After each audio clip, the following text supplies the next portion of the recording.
seorang laki-laki pakai emas dalam sholatnya, apakah sholatnya sah? Emas itu bukan babi, kecuali dia membawa rantai babi baru Arab. Emas tidak. Emas kalau dipegang, wudhu kita tak batal, sholat kita pun tak batal. Tapi Nabi mengharamkan pakai emas. Ini mesti dipahami. Emas kalau kita masukkan ke kantong, dibawa sholat, Allahu Akbar, sholat sah. Tapi memakai cincin emas haram. Bapak-bapak yang pakai cincin emas, buka sekarang juga. Tak ada gunanya pengajian. Tak ada guna pengajian. Nantilah mubazir mengaji. Bapak-bapak yang sekarang pakai cincin emas, buka sekarang juga. Tak perlu tunjukkan, pelan-pelan aja dari bawah. Buka masuk. Balik dari sini, jual. Kalau batunya sayang, simpan. Mana tahu batunya zamrud, kecubung, permata, intan, simpan. Ambil batunya, ikatkan dengan perak. Cincin saya emas putih Pak Ustadz. Emas putih itu emas. Emas putih itu emasnya 80, nikelnya 5. Emas putih itu emasnya 80%, nikelnya 5%, peraknya 18%, peraknya 15%. Maka warnanya putih, tapi dia emas juga. Jadi kalau mau buat cincin, perak saja. Ini cincin perak. Batunya zamrud asli, mereknya Casio, Casio orang. Tak pernah saya beli. Kalau sempatlah saya beli sekian puluh juta, lalu kemudian anak yatim tak sekolah, neraka jahanam tempat saya. Bisa pula anak yatim tak sekolah, cincin kita 30 juta. Pak, minta makan Pak, belum makan pagi, kata anak yatim di lampu merah. Kita mau. Nauzubillah.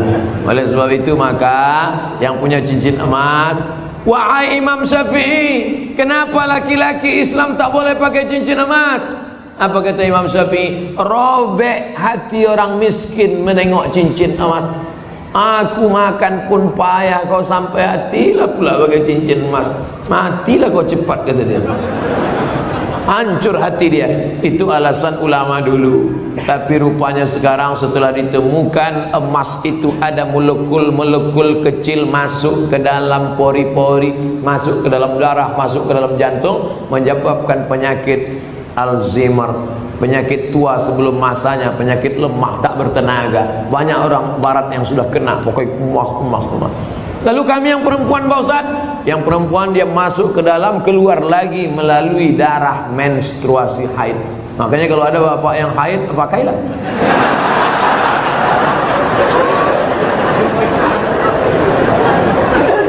Saya selalu ketiduran, tak dapat sholat subuh. Orang yang tak sholat subuh karena ketiduran, ada hadisnya. Man nama, siapa yang tidur, walam yusalli, sampai tak sembahyang subuh, balas syaitanu fi uzuni, setan kencing di telinganya. Yang tadi tak sembahyang subuh, itu tertulis di sini, toilet setan. Makanya ceramah ini harus terus diamalkan. Balik dari sini, pergi ke toko jam di Tanjung Pinang, cari dia. Mbak, apa jam yang paling mantap di sini? Nah, ini satu. Tanya dia, ada tak jam yang bisa menyipak? Asal jam 5 menyipak dia, kalau pang. Sampai bangun subuh. Ibu-ibu yang membangunkan lakinya, rahimallahu mura'atan, Allah mencurahkan rahmat pada laki-laki, aiqadha ahlahu, yang membangunkan istrinya untuk sholat subuh. Bangun mama bangun ibu. Tapi sekarang tak jelas lagi dunia ini Ustaz. Entah siapa yang membangunkan, entah siapa yang dibangunkan. Ibu tu pula yang membawa air setimba. Bangun. Yang aslinya kalianlah laki-laki yang membangunkan perempuan. Tak satu dua perempuan mengadu melapor, Ustaz, kusangka dulu kalau nikah sama dia aku bahagia. Dia PNS golongan 4A, gajinya banyak, tunjangannya hebat, rumahnya besar, mobilnya mewah. Ternyata setelah nikah sama dia menderita, Ustaz, macam tidur sama babi hutan. Wah, walaupun hidup 1000 tahun, kalau tak sembayang apa gunanya? Walaupun hidup 1000 tahun, kalau tak sembayang apa gunanya? Besok pagi masak sarapan, ibu nyanyikan lagu itu.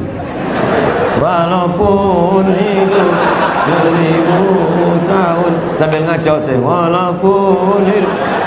Kau nyindir aku ya? Lah, aku tak ada nyindir. Aku tak ada nyindir. Ini lagu Ustaz Somad semalam waktu di masjid.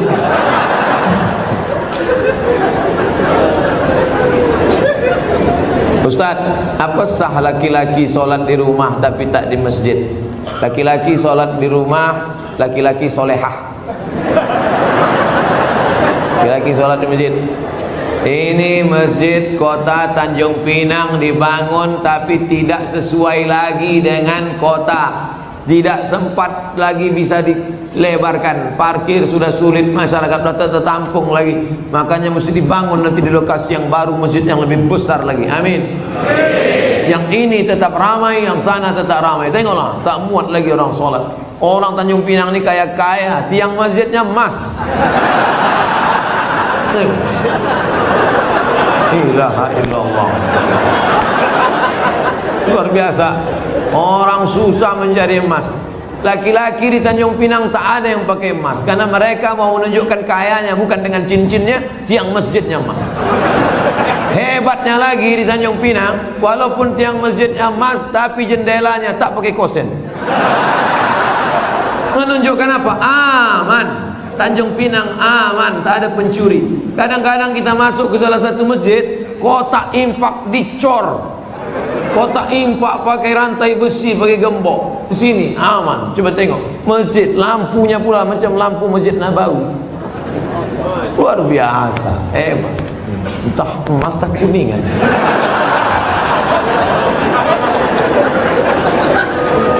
Apa maksud saya? Nikmat yang sudah besar ini maka dibalas dengan sholat berjamaah. Tapi rasanya mengajak orang Tanjung Pinang sholat berjamaah mubazir. Karena sholat berjamaah di Tanjung Pinang, coba tengok, melimpah ruah sampai tak muat keluar-luar. Tengok, itu yang di luar-luar yang berdiri itu juga dapat pahala sholat berjamaah. Kalau sholat, tak sholat mana mau dapat? Layan tayanna, mereka yang tak datang ke masjid, jangan ulangi lagi. Yang sholat di kantor, yang sholat di rumah, yang sholat di kamar, jangan ulangi lagi, kata Nabi. Kalau kalian tetap sholat di rumah, la uharriqanna alaihim buyutahum, ku bakar rumah mereka. Nabi yang bilang, kalau kalian sholat di rumah, ku bakar rumah mereka. Kalau hidup Nabi sekarang, bertambah hotspot titik api. Saking banyaknya rumah yang dibakar Nabi, berasap lagi. Ustaz janganlah sebut-sebut asap. Asap Tanjung Pinang ini kan dari kampung Ustaz juga. Saya tahu, ku tahu apa yang ada dalam hati. Sebelumnya dari malam saya niat sholat subuh, tapi saya bangunnya jam 6 pagi waktu setempat. Apakah masih boleh sholat? Ini bukan menanya, menawar ya.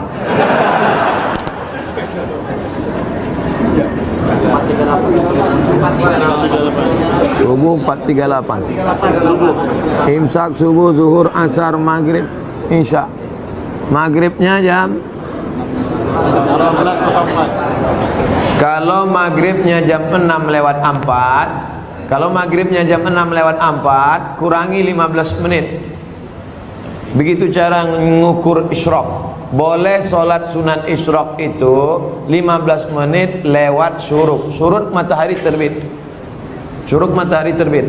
Jadi kalau begitu, syuruk matahari terbit di Tanjung Pinang jam 5.50 tambah 15 menit baru boleh sholat sunat isyraq jam 6:05. Itu jam kita ini imsak ada tapi isyraq tak ada.